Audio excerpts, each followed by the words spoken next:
kita itu nggak bisa menjadi orang Kristen yang kaku, yang hubungannya itu hubungan sama Tuhan itu hubungan formal, itu nggak bisa. Kayak tetangga sebelah itu kan hubungan sama Tuhannya formal, harus begini, harus begitu, harus cuci kaki, cuci mulut, cuci tangan baru bisa menghadap Tuhan. Kita tidak bisa. Kita itu punya hubungan pribadi dengan Tuhan itu personal, dari hati ke hati, dari perasaan ke perasaan, dari jiwa ke jiwa, dari roh ke roh. Jadi hubungannya itu spesial. Tidak bisa kita ngadep Tuhan dengan metode. Cara saya berdoa sama cara Bapak berbeda. Cara saya nyembah Tuhan sama cara Ibu Fani berbeda. Semua punya cara yang berbeda. Seperti kita membangun hubungan sama pasangan hidup kita, cara pendekatannya kan berbeda-beda. Nanti cara anak, ngadepin anak satu sama anak yang lain berbeda. Karena apa? Hubungan. Berdoa itu bukan kita minta, kita ngomong, tapi kita mau bangun hubungan kan? Bangun hubungan kan? Nah, membangun hubungan ini kan hati kita ini kan malah punya latar belakang yang berbeda-beda. Kita ini dibentuk dari latar belakang kita loh. Dari keluarga kita, dari lingkungan kita, dari masa lalu kita. Kita tuh dibentuk jadinya karakternya kayak begini. Kayak kita hari ini loh. Duyumu dengar not? Kita dibentuk karena masa lalu kita. Keluarga kita, keturunan kita, lingkungan kita. Jadinya kita memiliki karakter ini. Dan Tuhan itu ngerti. Karakter setiap orang itu masing-masing ngerti. Kayak tadi itu. Kayak Syanda bagaimana ngadepinya. Si Keisa bagaimana menghadapinya. Semua orang punya personal. Jadi kita tidak bisa nyontoh sama orang lain. Kita tidak bisa jiplak cara berdoa orang lain. Ngikutin cara berdoa saya pusing nanti. Orang saya doanya ngelosor di hadapan Tuhan. Kadang saya duduk di toilet bisa berjam-jam. Mana coba? Saya ngabisin seluruh kitab Wahyu, kitab seluruh perjanjian lama, perjanjian baru di toilet. Mana coba? Tidak bisa, orang nggak bisa samain.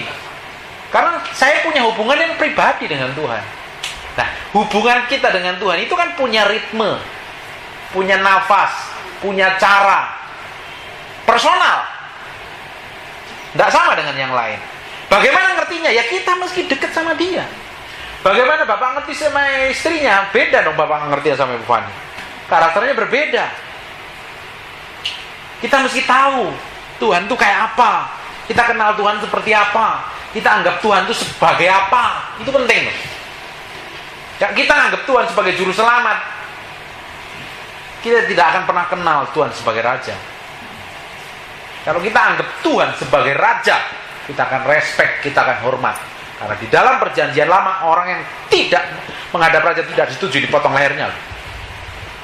Menghadap Raja itu mesti sopan, santun. Bahkan di dalam perjanjian lama, orang mau menghadap hadirat Tuhan kalau nggak kudus, mati. Kita mesti kenalin Tuhan sebagai Raja, kita baru tahu respect dan hormat. Kita kenalin Tuhan sebagai Bapak, kita punya kedekatan. Kita kenalin Tuhan sebagai Juru Selamat, kita tahu dan yakin bahwa saya mati pasti diselamatkan ketemu Tuhan. Ada 33 nama Tuhan. Setiap nama itu punya arti, punya perjalanan sendiri dengan Tuhan. Kita tuh harus kenalin tuh 33 nama itu. Allah Jehovah Jireh. Kita tidak akan kenal Jehovah Jireh sampai kita mengalami kesesakan dan Tuhan tolong. Amin. Betul nggak? Kita akan kenal pribadi Jehovah Rafa, Allah yang menyembuhkan sampai ibu sakit dan disembuhkan Tuhan. Baru tahu, aku percaya Allah Jehovah Rafa. Benar? Ngerti nggak? Itu apa? Pribadinya Tuhan. Nyembah itu ngomong tentang pribadi sebenarnya. Tahu nggak kata penyembahan di dalam Alkitab itu sebenarnya apa? Apa berbahasa roh? Bukan. Beri korban.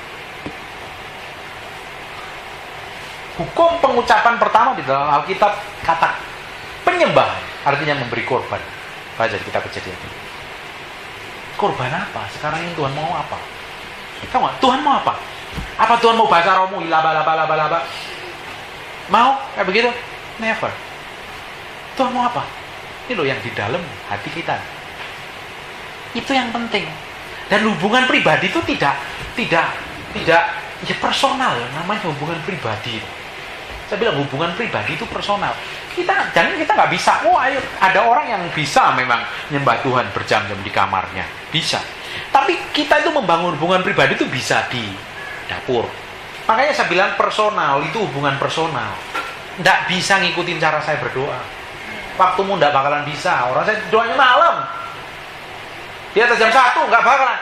Makanya itu kan kalau kita kenalin Tuhan, kita akan tahu, kita akan dibawa Tuhan dengan cara seperti apa. Gini, kita punya hubungan pribadi dengan Tuhan itu bukan nggak bisa sama dengan yang lain. Saya bilang tidak bisa sama dengannya. Kita bisa duduk di mobil, tapi hati kita tuh bisa deket sama Tuhan. Kita bisa nyembah dan tiba-tiba kita bisa nangis, sancurati. Kenapa kayak begitu? Keintiman orang itu tingkatnya berbeda-beda dengan cara yang berbeda-beda, tidak sama. Bisa saja ibu bisa di kantor dan tiba-tiba Roh Kudus dorong sekali untuk ngomong dengan dia. Tuhan, ya sepersonal lah. Kalau saya sering ngomong sekali, Tuhan, aku cinta kamu. Roh Kudus ada, I love you. Aku sering ngomong I love you. Saya sering ngomong pribadi I love you. Aku cinta, aku cinta, aku cinta. Saya ulang berkali-kali. Itu bahasa saya dengan Tuhan. I love you, I love you, I love you, I love you. Saya ulang berkali-kali. Cahaya, sinar cahaya dari sisinya, dan disitulah terselubung kekuatan. Coba dengerin baik-baik. Ini berbicara tentang urapan dan berbicara tentang kuasa Tuhan, tentang hadirat Tuhan. Ada kilauan seperti cahaya dan sinar cahaya di sisinya, disitulah terselubung kekuatannya. Jadi kekuatan Tuhan itu letaknya. Jadi kan kekuatan Tuhan, disitulah terselubung kekuatannya. Ada sinar cahaya di sini, ada glory. Jadi kekuatan Tuhan itu letaknya tuh di dalam pribadinya Tuhan. Jadi ya, jangan pernah kejar pendeta urapan. Nggak salah, kita minta tumpangin pendeta urapan itu nggak salah. Jangan pernah ngejar urapan, yang perlu kita kejar itu pribadinya. Waktu kita kejar pribadinya tadi, kan kita pernah saya praktekin sama Bapak kan, tumpangi tangan, nanti ada urapan-urapan muncul. Pernah ya, enggak itu, saya paksa itu. Kenapa? Waktu kita kenalin pribadi Tuhan tadi, kita kenalin pribadinya Tuhan, kita dekatin pribadinya Tuhan. Dengar, lihat saya, jangan sibuk ngapain. Waktu kita kenalin pribadi Tuhan, kita dekat dengan Tuhan, kita tanpa sadar, kita masuk ke dalam dimensi kuasanya Tuhan. Ini yang orang dunia tidak tahu, orang Kristen rata-rata tidak ngerti, tidak tahu, mau peduli dengan hal ini. Makanya kita mesti punya pengalaman intim dengan Tuhan, itu dibangun setiap hari. Bisa bangunmu di mobil, bisa di ruang doa, bisa di dapur, bisa di kantor, bisa di meja makan, bisa di mana-mana, selama hati kita ini connect. Saya selalu ngajari hati kita selalu connect dengan pribadi Tuhan. Connect, ngerti ya connect? Terhubung terus, jangan pernah putus. Kadang kita sering ngeblank, kita ngomong-ngomong blank tentang Tuhan. Ngalamin kan? Saya sering ngalamin kayak begitu. Kita ngomong tiba-tiba lupa Tuhan, langsung giring lagi. Arahkanlah apa yang kamu pikir, apa yang kamu rasa, apa yang kamu mau, yang suci, yang sedang, benar patut disebut bajikan. Pikirkan, difokuskan kepada pribadi Yesus Kristus, pribadinya Tuhan. Sekarang saya mau tanya, Allah Bapa sekarang posisinya ada di surga, betul? Betul? Yesus ada di sebelah mana? Pribadi yang di bumi, yang membuat kita ngerti firman Tuhan. Pribadi yang di bumi yang membuat kita ngerti, pengertian kita utuh tentang pribadi Yesus, pengertian kita utuh tentang firman Tuhan. Makanya kita sampaikan firman Tuhan ada kayak kehidupan gitu. Itu siapa? The Holy Spirit yang di bumi. Kalau kita ngomong, Yesus pernah ngomong, jangan pernah kau keluar dari kota ini sampai Roh Kudus turun ke atasmu. Untuk ngapain? Membekali kamu. Jadi kekristenanmu itu ada bekal, waktu kamu keluar ada bobot dan kuasanya. Kalau ngapain? Kamu dipenuhi Roh Kudus. Bagaimana caranya? Kita harus membangun, mengenali pribadi Roh Kudus. Kita, pengenalan kita, keintiman. Saya bilang membangun keintiman ini bukan kita menyembah Yesus, ingin tahu Yesus, bukan. Kita kenali Yesus melalui pribadi Roh Kudus. Saya pernah ngajarin di sini bahwa Roh Kudus itu adalah seorang pribadi. Di Efesus dijelaskan, do not grieve by the Holy Spirit. Jangan pernah kau dukakan Roh Kudus. Roh Kudus itu bisa didukakan. Kata duka, bahasa aslinya itu lupe. Disakitin jiwa, pikiran, dan perasaan seperti perempuan yang waktu kita pacaran kita putus mendadak dan nangis ini berdiri. Perasaan itu seperti itu. Kalau kita sakitin Tuhan, sakitin pribadinya Tuhan, kita sakitin Roh Kudus, dia akan luka. Makanya kekebalan kita, kepekaan kita akan Tuhan itu hilang. Kita bisa melakukan dosa berkali-kali, kita bisa berzina berkali-kali tanpa merasa berdosa. Karena apa? Kita tidak pernah memiliki keintiman. Waktu kita memiliki keintiman, kita bangun setiap hari. Waktu kita bikin kesalahan sedikit aja, langsung ada sesuatu yang sakit di sini. Karena ini rasa yang mau bohong lah, masukin tanda tangan lah, keceplosan bohong lah, atau apalah, jalur busway. Kita kalau melihat jalur busway aja kita deg-degan kan, jangan. Kayak kemarin saya benar-benar tidak tahu dan tidak tahu bahwa Liar Supratman itu kena ganjil dan genap dan saya keluar situ, langsung sepanjang jalan gemetaran, gemetaran saya pulang, akhirnya pulang lewat Kemanggisan, lewat kemana binus nggak jelas ya pokoknya, karena kita nggak mau melanggar, harusnya kita masuk tol kan kelar kayaknya, tapi saya mesti putar-putar, karena sepanjang jalan tertutup. Kalau kita latih hubungan kita pribadi dengan Tuhan ini, kita latih terus, lama-lama kita punya kepekaan yang tajam dengan Tuhan. Nah nih, kita latih terus hubungan ini, kita bangun lagi, kita punya kepekaan yang lebih tajam lagi. Lama-lama kita peka, ini Tuhan nggak bisa nih, ini nggak bisa nih. Kita lain mesti ngomong begini, tiba-tiba kita kepekaan, tanpa sadar kita bangun setiap hari. Tanpa sadar, ibu tumpang tangan, tiba-tiba orang dijamah Tuhan. Ibu ngomong orang dilepaskan. Bapak tumpang tangan, tiba-tiba orang bilang ini kelemahan terjadi kesembuhan. Bukan karena ada hadirat Tuhan yang nempel. Ingat nggak perjalanannya Musa waktu itu Musa ada di gunung nyembah Tuhan selama 40 hari, waktu turun kemuliaannya Tuhan nempel ke dia. Bayangin kalau kita ini tiap hari nempel dengan Tuhan, kemuliaannya Tuhan itu nempel ke kita. Powerful. Itu namanya kekristenan kita tuh punya bobot dan kuasanya. Itu yang sering saya dorong, hidupmu itu harus punya dampak. Dampaknya bukan dibikin-bikin. Dampaknya karena hadirat Tuhan yang nempel di hidup kita. Saya mau tanya, bagaimana kita nggak cinta Tuhan?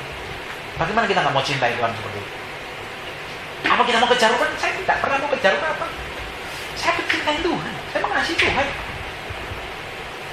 Apa saya ngejar pelayanan? Saya tidak pernah ngejar pelayanan. Orang saya nggak pernah minta pelayanan. Suka nggak suka, enak nggak enak, setiap hari saya siapin khotbah. Tujuan itu apa?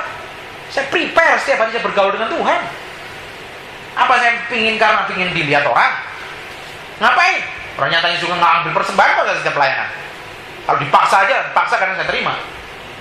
Tapi rata-rata saya nggak terima persembahannya. Tujuan saya pelayanan bukan untuk dilihat orang, tapi saya mengasihi Tuhan. Karena apa? Tuhan sudah mengasihi saya dulu.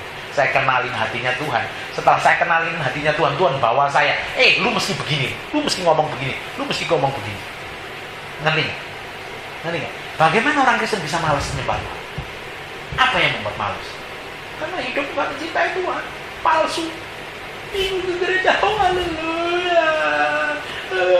Laba-laba. Ngapain lu laba-laba? Saya kasih tahu. Kalau saya ngomong tentang keintiman, saya baca firman, membaca firman, dan berdoa itu kembar siang. Katakan kembar siang. Bisa dipisahkan nggak? Never. Tidak bisa dipisahkan. Jadi kita itu perlu mentor, perlu pendidik. Saya setiap hari itu mendengarin firman, pengajaran. Saya baca firman, saya selidikin firman every day.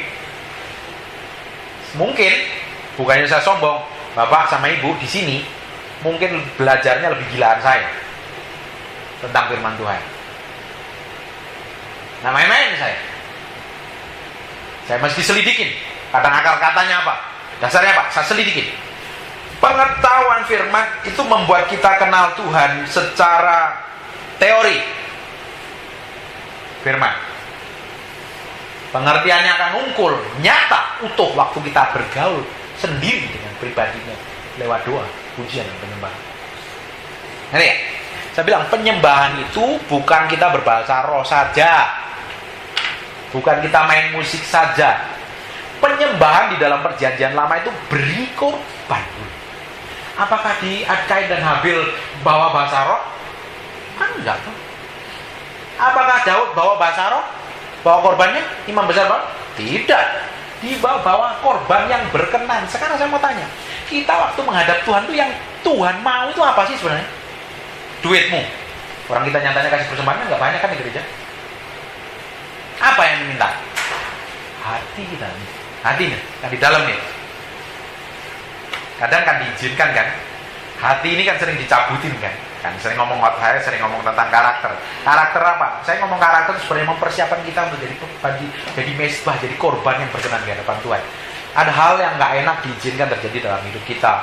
masalah sama istri lah, masalah sama siapapun juga lah, diizinkan itu terjadi, sebenarnya Tuhan mau koreksi hati kita. Tapi karena kita ini masih daging, kita coba cari pembenaran, kita salahkan orang lain. Sebenarnya bukan, sebenarnya Tuhan lagi siapkan hati kita menjadi korban yang benar. Tuhan harus satu-satunya menjadi raja dalam hidup kita. Dengerin baik-baik. Tuhan harus jadi satu-satunya raja dalam hidup kita, yang memerintah, yang berkuasa. Tapi berapa persen daging kita yang memerintah? Saya mau tanya. Migrain saya hilang ngomong firman. Jadi saya nggak tahan, tidur. Saya ngomong firman hilang, nggak tahu, moga-moga hilang selamanya. This anointing, saya tahu apa yang menarik. Kepala saya panas ini sekarang. Dan rasanya tidak kuat. Saya bertanya, berapa banyak daging ini yang menguasai hidup kita? Berapa persen? Semua orang punya persentase berbeda-beda dengan kondisi penguasaan daging ini. Ya, Tuhan mau daging ini tunduk loh pada firman. Daging ini tunduk kepada pribadinya Tuhan. Makanya orang yang tunduk dalam hadirat Tuhan, daging yang tunduk dalam pribadinya Tuhan itu orang yang bisa ngerti ritme, degup jantungnya Tuhan, napasnya Tuhan, iramanya, ritme, cara jalannya Tuhan. Ya bisa berjalan bersama Tuhan. Orang-orang kayak begini tidak heran waktu dia muncul di permukaan, powerful orang. Ngerti nggak? Ngerti nggak ya? Saya ngomong agak dalam banget loh. Ini kalau belum makan malam nggak ngerti. Ngerti ya? Ini jadi kita nih jadi orang Kristen itu bukan Kristen seperti minggu harus ke gereja. Memang minggu kita harus ke gereja, tapi bukan nilainya bukan seperti itu. Nilai kekristenan aslinya kita itu 24 jam sehari bersama Tuhan. Baru kita keluar ngomong firman itu ada kuasanya. Kalau kayak begini mau males nyembah Tuhan, mau males berdoa. Makanya saya bilang, setuju deh, Bapak tadi ngomong. Saya bilang jiwa-jiwa di sini itu tidak akan berkembang sampai kita tuh jengking minta Tuhan sendiri datang. Mau bikin program, mau bikin makanan yang paling enak pun tidak bakalan mengundang orang lain. Apakah makanan bisa merubah hati orang? Never. Hanya pribadi Tuhan yang datang yang bisa merubah hati kita. Saya bilang, kematian daging yang terbaik itu di mana? Saya ngomong udah berapa banyak. Sebentar lagi Pak. Kematian daging kita yang the best. Cara kita mati daging yang terbaik adalah waktu kita diam di dalam hadirat Tuhan. Tidak ada yang lain. Amin. Amin. Jangan pernah. Bagaimana saya nggak habis pikir loh sama orang Kristen yang malas nyembah, malas doa. Nah terus hidupmu mau ngapain gitu? Lu anggap Tuhan itu seperti apa sih? Kok penting-penting banget atau nggak penting-penting banget? Tuhan itu segala-galanya nafas hidup kita. Kalau kita menganggap Tuhan sebagai nafas hidup kita, tanpa Tuhan aku mati, kita akan kejar Tuhan habis-habisan. Kita kejar Tuhan bukan pengen urapan, bukan pengen terkenal, bukan pengen hebat, bukan pengen jemaat banyak, bukan pengen kaya. Karena kita tahu Dia satu-satunya yang layak kita cintai, melebihi apapun juga, melebihi suami, bahkan melebihi istri bahkan. Tanpa Tuhan istri kita juga bisa kabur kan, suami kita juga bisa dimakan kuntilanak dan jin serta genderuwo kan. Kita hanya perlu Tuhan sebenarnya yang terutama. Katakan yang terutama. Ingat nggak Yesus sendiri ngomong, hukum yang pertama dan terutama adalah kasihilah Tuhan Allahmu dengan segenap hatimu dan segenap kekuatanmu. Itu adalah hukum yang pertama. Bagaimana kita bisa mengekspresikan itu, mencintai Tuhan? Kita ngomong cinta Tuhan, tapi kita nggak memberi waktu sama Dia. Itu namanya bohong. Bapak bilang cinta sama istri, tapi tidak pernah ngajak ngobrol. Namanya itu apa? Palsu cinta. Orang tuh kalau cinta, pasti ngobrolnya banyak. Kalau bisa dengerin dia ngomong cerita. Maunya apa? Seleranya apa? Saya mau tanya, kalau kita cinta sama seseorang dan seseorang ini jangan pernah kamu makan soto tangkar lagi, karena kakimu nanti bisa asam urat. Masa saya mau larang? Masa saya mau langgar? Saya tidak bakalan langgar. Bukan karena asam uratnya, karena saya tidak mau melukai perasaan istri saya. Ngerti? Jangan pernah makan sate kambing sampai saya izinkan kamu. Saya bisa dong keluar makan sate kambing. Makan 50.000, 100.000, oke lah. Tapi saya tidak mau lakukan itu. Bukan karena asam urat saya nggak bisa jalan, tapi karena saya pegang perkataan istri saya. Kenapa saya saya pegang perkataan istri saya? Karena saya mencintai istri saya. Saya tidak mau menyakiti hati dia. Saya tidak mau melukai perasaannya dia. Sama kan sama Tuhan? Sama tanya, kenapa kita mau sering melanggar firman Tuhan? Kenapa orang Kristen melanggar Tuhan? Karena kekristenannya hukumnya hukum mati. Sama. Sekarang kita punya hukum namanya kehidupan. Hukumnya tidak tertulis tapi tetap aman di hati kita. Kenapa kita nggak mau melakukan dosa? Kenapa kita nggak mau berzina? Kenapa kok kita nggak mau bohong? Kita nggak mau mengampuni orang? Kenapa kok mau mengampuni orang? Tidak mau dendam? Karena kita tidak mau Tuhan itu sakit dan luka karena apa yang kita lakukan. Kenapa kok begitu? Karena kita mencintai dia lebih dari apapun. Amin. Amin.